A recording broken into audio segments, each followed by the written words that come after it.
عليكم ورحمة الله وبركاته. اهلا يا بنات، عاملين ايه؟ يا رب تكونوا بخير. النهارده بقى فيديو جديد وروتين جديد ان شاء الله يعجبكم. النهارده بقى هشارك معاكم المشتريات يعني من الفراخ واللحوم بتاعه الشهر، وهقول لكم يعني انا بقسمها ازاي وكده.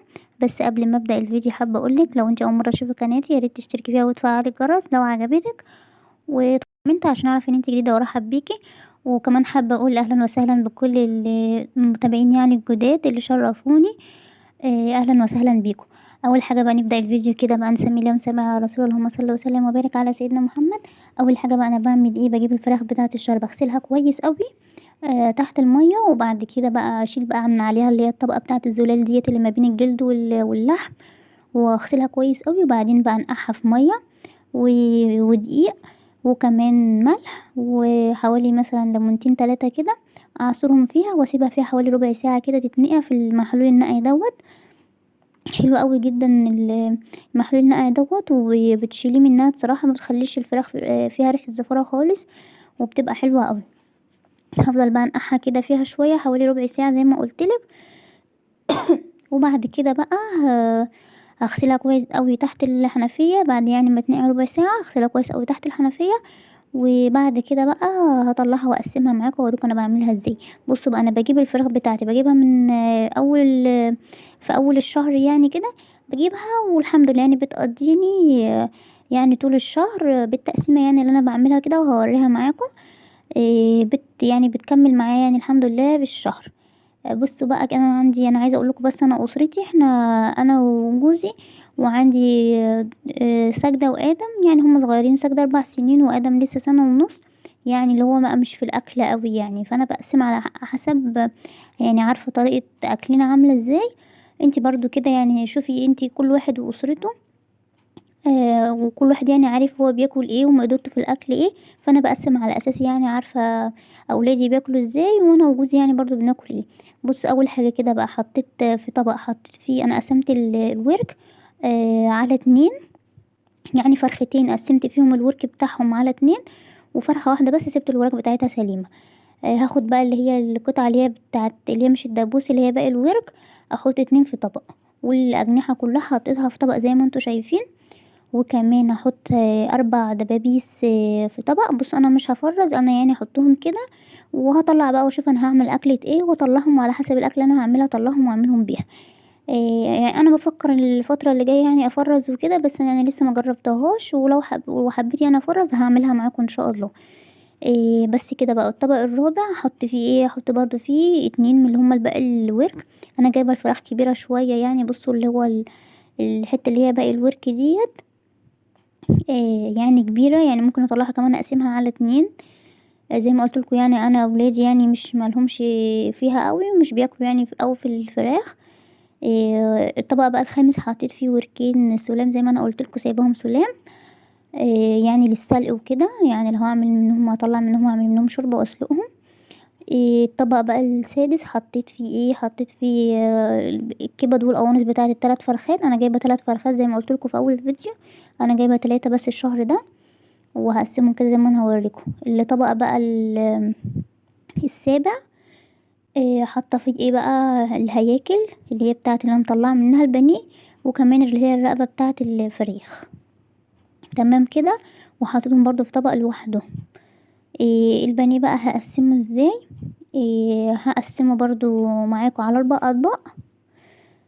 وهطلعه بقى، يعني لو حابه اعمل مثلا ده هعمله بانيه مقلي، اطلعه واعمله، حابه اعمل بانيه مشوي اطلعه وافرمه، مثلا اقطعه وافرمه واعمله برجر او ناجتس او اي حاجه، او مثلا هعمل شاورما، يعني على حسب يعني ما انا عايزه اعمل ايه، فهطلعه واعمله. فهقسمه برضو معاكم كده على 4 اطباق، واشوف برضو يعني هطلعه اشوف انا هعمل بيه ايه. يعني انا مش عامله تتبيلات ولا اي حاجه، لا انا سايباهم كده زي ما هما. احلى حاجة في الاطباق الفل دي بصراحة ان هي ايه، يعني بتبين ايه اللي في الطبق، حتى بعد ما هتتلج هتبين لك ايه اللي موجود في الطبق، يعني هتبقي عارفة انت حاطه ايه، غير بقى الاكياس لوحدها اول لما بتتلج ما بعرفش بقى دي وراك ولا دبابيس لوحدها ولا ايه بالظبط. لا عجبتني فكرة الاطباق الفل دي، مش غالية قوي، يعني جبت العشرة من دول ب5، بس دي اطباق كبيرة، يعني انا جايبة اطباق كبيرة، ما كانش عندها اطباق وسط. جايبة العشر اطباق الفل دول ب5. فانتي برضو يعني مش غاليين قوي لو جبت ال20. كان العشرة ب5، لو جبت ال20 ب10. هيبقى حلوين قوي يعني، هو حلوين قوي يعني في التفريزات وكده. وكمان عايزه اقولك انا سمعت يعني ان هو غلط تحطي اللحمه او الفراخ بتاعتك على طبق الفله على طول كده من غير ما تحطي كيس من تحت. فلو عندك اكياس ثلاجه اقسميها يعني بالنص وحطيها من تحت الحاجه يعني اللي هتحطيها، ان كان فراخ يعني او بانيه او لحمه او كده، عشان انا سمعت ان هو غلط تحط ان هو يعني يتحط على الفله على طول. بس كده بقى. بصي قسمت البانيه، يعني شفت اللي هو اللي ينفع بانيه واللي ينفع شاورما، يعني متقطع مش حلو قوي يعني للبانيه، متقطع صابع او كده، فحطيته للشاورما. بس كده، فعملت 4 اطباق منه من البانيه زي ما انتوا شايفين. وكمان جبت لحمه مفرومه، جبت 2 كيلو. الكيلو عامل 90 جنيه، غالية عن الشهر اللي فات. الشهر اللي فات كنت جايباه ب80. غلي 10 جنيه عن الشهر اللي فات، وبيقولي لسه كمان هيغلى. انا بجيب اللحمة مفرومة زي ما انتوا عارفين، بجيبها من عربية اللي هي الجيش يعني، بتيجي تقف عندنا في المنطقة يعني. بجيب منها اللحمة المفرومة بس بصراحة، لكن اللحمة اللي هي العادية عادي بجيبها من عند الجزار. لكن هندي بجيب منها لحمة مفرومة، بعملها في صواني وكده زي ما انتوا عارفين. بحب يعني اجيبها من عربية الجيش. بس زمان كانت رخيصة يعني، بس هي كل مدى عمالة تغلى زي ما انتوا عارفين، كل حاجة عمالة تغلى. بس جبت بقى 2 كيلو، الكيلو كان عامل 90. بس و3 فرخات كانوا عاملين 295، يعني قولي 300 جنيه، يعني الفرخة قطعة مثلا حاجة و90 جنيه. بس كده بقى. حبيت يعني ان انا اشارك معاكم المشتريات يعني بتاعتي من الفراخ واللحوم. بس بقى هبدأ احط كده كل حاجة في كيس. لو انت عندك استريتش يعني، بعد ما تحطي في كيس كده وغطي باستريتش، بس انا ما كانش عندي فحطيت في كيس بس كده واكتفيت بالاكياس بس. عايزه اقولك ايه كمان، لا اله الا الله.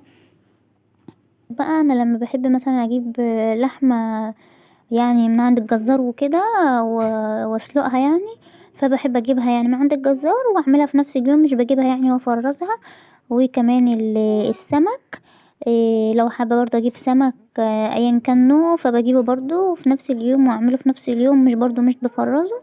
انا بس اللي بفرزه اللي بوريه معاكم دلوقتي، اللحمه اللحمه المفرومه، وكمان الفراخ، واطلع منها البانيه يعني وكده. ده بحب افرزه يبقى عندي في التلاجة لما احب يعني عاوز منهم واطلع منهم. لكن الحاجات اللي بحبها يعني فريش واعملها في نفس اليوم، اللحمه من عند الجزار او الاسماك.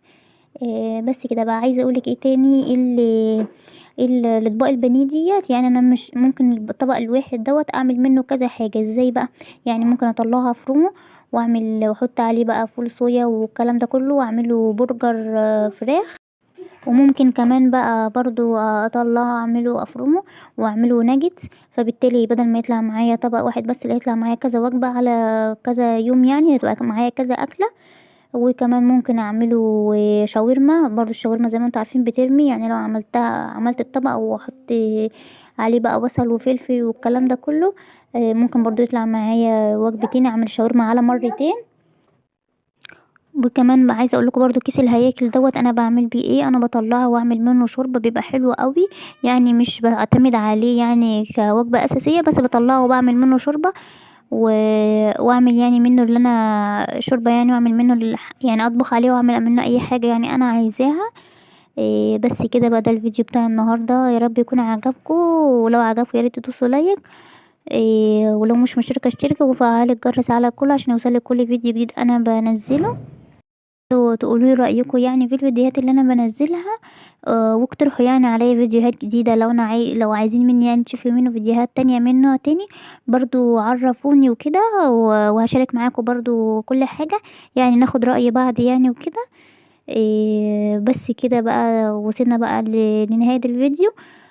اتمنى يكون عجبكم، وزي ما قلتلكوا لو عجبكم يا ريت تدوسوا لايك، عشان اللايك هو اللي بيرفع لي الفيديو وهو اللي بيفرحني والله. وان شاء الله بقى استنوني في فيديو جديد. مع السلامة.